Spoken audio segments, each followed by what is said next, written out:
Yes. For an informational interview, say you're contacting someone, I guess, what are good places to go to try to get information from that interview? So if you're preparing for an informational interview with someone, trying to do your homework in advance, is that the question? Or say if they agree to that interview, what is a good venue to suggest? Oh, okay. So what is a good venue? Whatever's most convenient for the person you're interviewing with would be the best venue. And so whether that's at their office, so I would just ask them what's most convenient for them. And then you go there, and maybe that's at a coffee shop, maybe it's at an office, but I wouldn't necessarily think that you need to have a magic suggestion of a good spot. It's just about having a conversation, and it's about making it convenient for the folks that are trying to help you understand the industry and learn more about what they do. The path you end up on is going to be circuitous often. It's not going to go in exactly the steps you anticipate it will go. And that's a wonderful thing. I think Sue was mentioning in some of the remarks after lunch, be flexible, be open to opportunity. It can lead you to places that you never anticipated, that end up being wonderful and even better suited to you. It seems like there's so many online networking sites and everything. Are there any that you would recommend that are actually used in the business and professional world that we should get plugged into? LinkedIn? Yeah, LinkedIn is probably the best. During interviews, how often should, if ever, should you give your own opinion on the company or like of anything? Because if you say something that's like completely opposite of what they believe in, but you don't know that, then I just see myself in That's an interesting question. I think you have to walk a balance between being authentic and being respectful. So you don't want to come across as being critical of the company or the morality or the integrity of the people that you're interviewing with. But you also don't want to make a bunch of stuff up that you don't believe in. So I think you should be prepared and willing to have an opinion, but in a respectful way. One example of that, I interviewed in graduate school with ExxonMobil, and I've had a history of internships with environmental conservation organizations, environmental policy groups. I went down to Dallas to interview with ExxonMobil's Treasury Department, and a couple of folks looked at me and said, "You're a tree hugger, why are you here?" And, I talked about my interest in natural resources and how they're, obviously a huge influence on natural resources. And one of the guys and I got into an interesting conversation about global warming, and I talked about how I believed it was occurring and that we ought to do something about it, but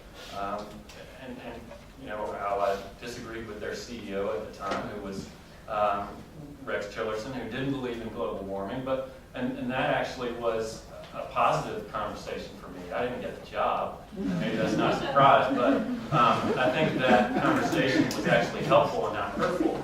But I didn't do it in a way that said, I don't believe in what you guys do as a company, and you guys are doing this, and this wrong. We had a debate, and we shared opinions as reasonable people can in a respectful way.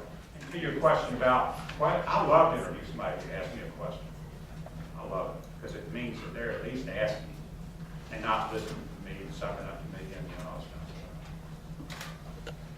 In the middle of a recession, it's a good time to be in school, and gives you a little breathing room to wait out a bad job market. And a lot of graduate and professional schools actually prefer students who have done something else before they get in. And the reason is you tend to be a more mature student, and you tend to be more focused, and you're not drifting from one school to the next because mommy and daddy want you to do that.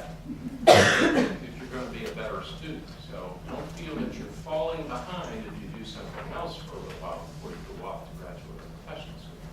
Other comments or questions?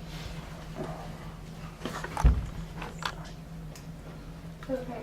I'm just wondering, how realistic is it for, I've heard of people working for a company and they offer them the money for grad school, like an MBA program or something. Is that something to realistically strive for? I think it's an important benefit that many large companies offer. I think it's very much, if that's how you are going to get graduate school accomplished, if graduate school is a goal, I think that's a very important benefit to look for. I have noticed that those the chunks of money they offer have shrunk in the last few years, but they're there nonetheless. Take advantage of them. They really do that. Some companies will require you to stay on with them for a set number of years after you've completed. Some not, but it's a great benefit that the company offers that. And then they need the difference between making graduate school possible and not. I guess the one thing I would add to that is, suppose you go work for a company and you go to grad school and they pay for your education, and at the end of your grad school you think, I don't really want to go back to that company, but they paid all this money. I'd think really hard about it before I went back to that company. You know, you can, it's scary, but you can take on a little debt if that means getting the job that you really want. I wouldn't take on all the debt without a job, but if you had another job, I'd rather take on a little debt than end up in a spot that I wasn't happy with. Just personal. Touch on something that Merrill made a point about earlier, and you may have missed it. You talked about cleaning up your Facebook account. A lot of people who are in college don't realize the importance of doing that, because nobody says to you that you're about to suffer some penalty as a result of something they found.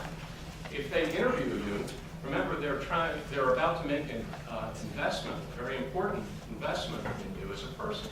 So they're going to check you out online.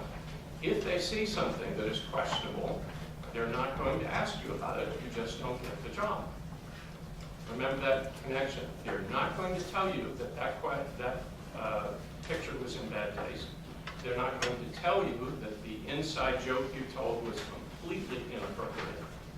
I can give you an example of a brilliant young student who ended up being the editor-in-chief of the Law Review, which is the very top of his law school class.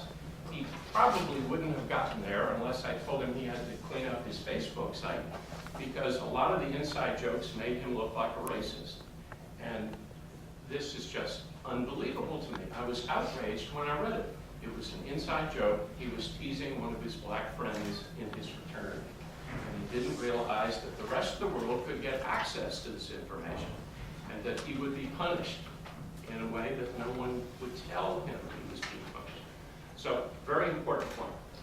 Another thing I'd add to the Facebook social networking caution is that employers are also looking at when you are on Facebook and Twitter. And if they see that during your normal 8 to 5 working time, when you're in an internship, they know that you'll be doing it when you're working for them too. So watch that productivity key